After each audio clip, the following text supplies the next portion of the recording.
여러분 안녕하십니까? 폭염에 바다 수온이 오르게 되면 어민들은 또 하나의 불청객, 해파리떼로 골치를 앓는데요. 최근 전남 고흥 앞바다에는 조업하지 못할 정도로 해파리떼가 기승을 부리고 있습니다. 김혜린 기자가 취재했습니다. 전남 고흥과 보성, 장흥에 걸쳐 있는 등량만. 어민들이 그물을 끌어올리자 그물엔 물고기 대신 몸이 투명한 해파리로 가득합니다. 바다 수온이 높아지는 여름철에 나타나는 보름달 물해파리입니다. 독성은 약하지만 떼를 지어다니며 어장을 망쳐놓습니다. 새우를 잡는 데에서 미천 건 해파리가 차버리잖아요. 그러면 이게 딴 고기가 자체가 안 들어가 버려요. 새우 자체가. 그러다 보니까 어민들한테 막대한 피해를 주셔요.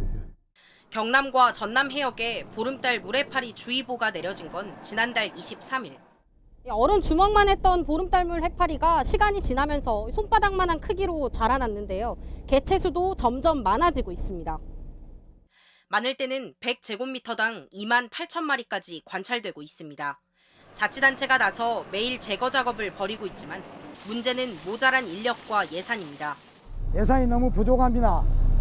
10일 정도면은 예산이 끝나기 때문에 더욱더 예산을 많이 지원해서 최근 전남 고흥군에서 수거하는 해파리 양만 하루 평균 30톤에서 50톤가량. 일조량이 증가하고 바다 수온이 오를수록 해파리 성장은 더 빨라지는 만큼 어민들은 폭염의 장기화로 피해가 더 커지지 않을까 불안해하고 있습니다. KBS 뉴스 김혜린입니다. 어제 오후 6시를 기준으로 광주와 전남 지역에서 코로나19 신규 확진자 28명이 발생하는 등 확산세가 멈출 기미를 보이지 않고 있습니다. 특히 광주에서는 20, 30대 확진자가 전체의 절반을 넘어서고 있는데요. 김호 기자가 그 이유를 취재했습니다. 술집이 몰려있는 광주의 한 거리입니다. 지난 26일 이 거리에 술집 종사자 한 명이 확진된 뒤 이틀 동안 관련 확진자가 7명 더 나왔습니다. 이 가운데 6명은 대학생 등 모두 20대였고 확진자가 나온 술집을 다녀갔거나 PC방 동선이 겹친 경우였습니다. 우리 어른들은 집에서 많이 먹잖아요. 근데 이제 젊은 애들은 친구들과 같이 오다 보니까. 실제 이달 들어 광주에서 발생한 확진자 380여 명 가운데 20대가 전체의 33%에 달했고 30대까지 더하면 전체의 절반이 넘었습니다. 60대 이상 확진자가 전체의 7%가량인 것과 대조적입니다. 방역당국은 20, 30대를 대상으로 한 백신 접종이 본격적으로 시작되지 않은 데다 여름방학과 휴가철이 겹치면서 타 지역 접촉 사례가 많아졌기 때문으로 분석하고 있습니다.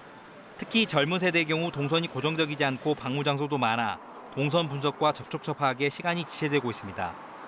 감염 비율이 높은 20대 청년층께서는 가급적 다중이용시설 등의 방문을 자제하여 주실 것을 당부드립니다. 한편 전남에서도 타 지역 방문자들과의 접촉 이후 확진되는 경우가 꾸준히 이어지고 있다며 방역당국은 다시 한번 기본 방역수칙 준수를 강조했습니다. KBS 뉴스 김호입니다.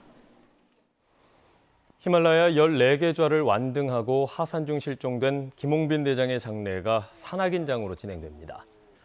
광주시 사고수습대책위원회는 가족의 뜻을 반영해 김 대장의 장례를 다음 달 4일부터 8일까지 광주 염주체육관에서 치르기로 결정했습니다. 연결식은 장례 마지막 날인 8일 오전 염주체육관에서 거행하고 장례 기간에는 기관별로 별도의 사이버 추모 공간을 마련할 계획입니다. 철거 중인 건물이 무너지면서 17명이 숨지거나 다친 광주시 건물 붕괴 사고 발생 50일째인 어제 중간 수사 결과가 나왔습니다. 결국 공사비를 아끼기 위해 무리한 철거가 이루어진 것이 사고의 원인이었습니다. 양창희 기자의 보도입니다. 지난 6월 9일 무너진 5층짜리 건물의 철거 작업 초기 모습입니다. 건물 1, 2층을 먼저 부수고 그 자리에 흙을 쌓았습니다. 굴착기를 건물 안까지 올려 기둥과 벽 등을 뜯어내기 위해서입니다. 시간이 갈수록 건물 안쪽을 채운 흙은 점점 높아집니다. 이번에는 꼭대기층을 놔두고 아래층의 안쪽부터 파고 들어가 구조물을 뜯는 작업이 이뤄집니다. 하부가 흙으로 채워진 데다 가운데가 비어버리면서 건물은 하중에 매우 취약해졌습니다. 결국 쌓아놓은 흙이 무너지고 건물 아랫부분이 주저앉으면서 붕괴가 일어납니다. 경찰이 국가수 감식을 토대로 재구성한 붕괴 사고 경위입니다. 굴삭기 작업 하중에 의하여 건물 후면에서 도로 방향으로 미는 힘, 즉 횡하중을 받고 있는 상태였을 것으로 판단되며 이러한 상태에서 계속 철거가 진행되다 보니 무리한 철거는 결국 공사비를 아끼기 위해서였습니다. 만약 굴착기 팔이 더 길었다면 흙을 더 멀리 쌓을 수 있었고 하중도 덜해졌을 상황이지만 장비는 훨씬 더 비쌉니다. 경찰은 철거업체 측이 비용을 아끼기 위해 팔이 짧은 굴착기를 쓴 것으로 보고 있습니다. 원래 공사비는 50억 원이었지만 다단계 재하도급을 거치며 실제 공사비가 3분의 1 수준으로 줄어든 것도 치명적이었습니다. 무리한 철거 공사를 진행하게 된 근본적인 원인이 계약 체결 과정에서 불법적인 금품 수수, 실제 공사에 참여하지 않고 지분만 챙기는 입찰 담합행위. 여기에 실제 공사에 참여하지 않았는데도 공동업체라며 지분만 챙기는 이른바 지분 따먹기로 공사비가 줄어든 사실도 확인됐습니다. 경찰은 그러나 이에 대한 처벌 규정이 현행법에 없다며 제도 개선을 건의하기로 했습니다. KBS 뉴스 양창입니다.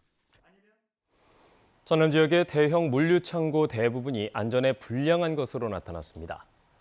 전라남도 소방본부가 경기도 쿠팡 물류센터에서 발생한 화재를 계기로 물류창고 4곳과 물류터미널 18곳 등 모두 22곳에 대한 소방 특별 점검을 벌인 결과 19곳에서 특수 가연물 저장 취급 규정 위반과 소방펌프 작동 불량 등을 적발했다고 밝혔습니다. 전남소방본부는 4건에 대해 과태료를 부과하고 기관 통보 5건의 조치를 취했습니다. 지난달 광주의 한 야산에서 숨진 채 발견된 고교생의 학교폭력 피해 의혹을 수사해온 경찰이 가해자로 지목된 동급생 3명에 대해 구속영장을 신청했습니다. 광주 광산경찰서는 학교폭력 가해자로 입건된 동급생 11명 중 3명에 대해 공동상해 혐의로 사전 구속영장을 신청했습니다. 해당 학생들은 지난달 29일 광주의 한 야산에서 숨진 채 발견된 A군을 상습적으로 때리고 괴롭힌 혐의를 받고 있습니다.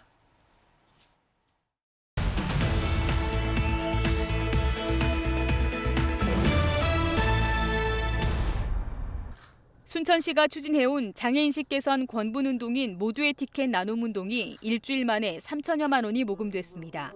모두의 티켓 나눔운동은 순천형 권분운동의 연장선으로 누구나 자유롭게 영화 티켓 기부를 통해 장애인식 개선 영화인 학교 가는 길 관람을 전 시민에게 나눔하는 범시민운동입니다. 광주시 동구가 청소년 정보화 동행단 발대식을 개최했습니다. 동행단은 중고 대학생 등 20여 명으로 구성돼 키오스크 주문과 배달앱 등 급격한 정보화로 불편을 느끼는 주민들에게 이용 방법을 알려주는 역할을 할 예정입니다. 광양시가 국산 김치 소비 촉진을 위해 매월 넷째 주 금요일을 국산 김치 사용 음식점 이용하는 날로 정하고 캠페인을 벌였습니다. 광양시는 일부 원산지가 불분명한 김치에서 식중독균 검출 등으로 소비자 불신이 확산하고 국산 김치 소비마저 위축되자 안전한 국산 김치 사용 인증 자율 표시제 조기 확산을 유도하기 위해 캠페인을 추진했다고 밝혔습니다. 조선대학교 병원이 대한핵의학회로부터 핵의학 검체 검사 실시기관 인증을 다시 획득했습니다. 조선대병원은 핵의학 분야와 관련해 인력 운영과 장비 관리 등의 평가에서 최고 등급인 1등급을 받아 2년간의 인증을 획득하고 동시에 우수 검사실로 지정됐습니다. 지금까지 단신 브리핑이었습니다. 네, 이어서 오늘과 주간 날씨 전해드리겠습니다. 오늘 광주와 전남 지역은 전 지역에 폭염특보가 내려진 가운데 무더위가 기승을 부리겠습니다. 낮 최고 기온은 광주가 33도로 전망되며 전남에서는 나주와 담양, 장성 등이 34도로 가장 높고 순천과 목포가 33도, 그 밖에 나머지 지역도 33도 안팎을 기록하겠습니다. 바다의 물결은 서해남부 먼 바다가 1에서 2m, 남해서부 먼 바다가 0.5에서 1.5m 등 비교적 잔잔하겠습니다. 기상청은 당분간 33도 이상으로 폭염과 열대야가 지속되는 가운데 주말에는 곳에 따라 비 또는 소나기가 내릴 것으로 전망했습니다. 또 폭염의 기세가 이어지고 있는 만큼 온열 질환에 주의하고 농축산업과 수산업 등의 피해가 없도록 사전에 대비할 것을 강조했습니다. 광주와 전남 지역의 소비자 심리지수가 7개월 만에 하락했습니다. 한국은행 광주전남본부가 발표한 자료를 보면 광주 전남 지역 소비자들의 경제 상황에 대한 심리를 종합적으로 보여주는 7월 소비자 심리지수는 103으로 지난달보다 3.9포인트 하락했습니다. 광주 전남 소비자 심리지수가 전달보다 하락한 것은 지난 1월 이후 7개월 만입니다. 한국은행은 코로나19의 지속적인 확산으로 사회적 거리두기 단계가 격산되는 등 경기 전망이 불투명해지면서 소비자 심리지수가 하락한 것으로 분석했습니다. 올해 1월부터 5월 사이 광주 지역의 출생아 수가 전국 17개 시도 가운데 유일하게 증가한 것으로 나타났습니다. 광주시에 따르면 올해 누계 출생아 수는 3,451명으로 지난해 같은 기간보다 8.3포인트 증가했습니다. 광주시는 지난 2015년 이후 6년 만에 출생아 수가 상승세로 전환했다며 저출산 극복을 위한 각종 시책이 효과를 본 것으로 분석했습니다. 침체된 광주역 일대를 호남권 최대의 창업단지로 조성하기 위한 빛고울 창업스테이션 사업의 착공식이 열렸습니다. 광주역 주차장 부지 안에 들어설 빛고울 창업스테이션은 광주형 경제기반형 도시재생 뉴딜 사업의 핵심으로 총 사업비 350억 원을 투입해 지상 5층 규모로 지어집니다. 창업스테이션에는 창업 초기 기업과 중소벤처기업 등을 지원하기 위해 보육공간과 교육공간 등이 조성될 예정입니다. 광주은행의 상반기 당기순이익이 역대 최대 실적을 기록했습니다. 광주은행은 올해 상반기 당기순이익이 1,337억 원으로 지난해 같은 기간 857억 원에 비해 20.9% 증가했다고 밝혔습니다. 광주은행은 코로나19 확산이 지속하는 어려운 상황 속에서도 지역 밀착 경영과 고객 중심의 현장 경영 등을 추진한 결과로 분석했습니다. 올 2분기 광주와 전남 지역의 땅값이 소폭 오른 것으로 나타났습니다. 국토교통부와 한국부동산원은 올 2분기 전국 땅값이 1.05% 상승했으며 광주는 전국 평균보다 낮은 0.9%, 전남은 0.92% 올랐다고 밝혔습니다. 광주 지역의 2분기 토지 거래량은 17,400여 필지로 전분기보다 10.8%가 늘었고 전남은 51,300여 필지로 2.2% 줄었습니다. 교육당국이 학생 선수를 대상으로 폭력 피해 전수조사를 실시합니다.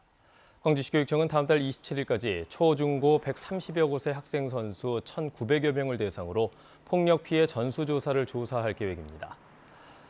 전남교육청도 초, 중, 고 200여 곳의 학생 선수 2,700여 명을 대상으로 지난달 폭력 피해 전수조사를 실시했으며 현재 결과를 정리하고 있다고 밝혔습니다. 완도 지역의 섬 주민들이 다음 달부터는 여객선을 1,000원만 내고 이용할 수 있게 됩니다. 완도군은 그동안 8,340원 미만의 요금 구간을 이용하던 주민들에 한해 절반만 받던 것을 모든 섬 주민에게 전 구간에 걸쳐 1,000원만 부담하는 여객선 1,000원 요금제를 시행한다고 밝혔습니다. 이와 관련해 전라남도는 다음 달부터 1,320개의 여객선 운항 구간 중 섬 주민 이용이 가장 많은 운임 8,340원 미만의 932개 구간에 대해 1,000원 요금제를 시행한다고 밝혔습니다.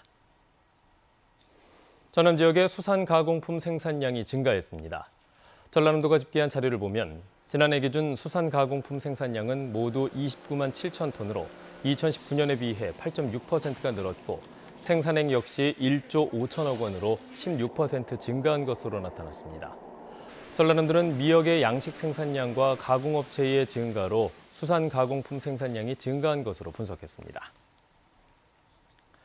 비수도권 사회적 거리두기가 3단계로 격상됨에 따라 전통시장과 대규모 점포에 대한 방역 점검이 이루어집니다. 전라남도는 다음 달 8일까지 2주 동안 시군 관계자와 상인회 등과 합동으로 하계 휴가 대비 특별 방역 점검에 나선다고 밝혔습니다. 방역당국은 마스크 착용과 손 소독제 등 방역용품의 비치, 그리고 정기적 소독과 방역관리자 지정 운영 현황 등 코로나19 방역수칙 이행 실태를 점검할 예정입니다. 뉴스를 마칩니다. 여러분 고맙습니다.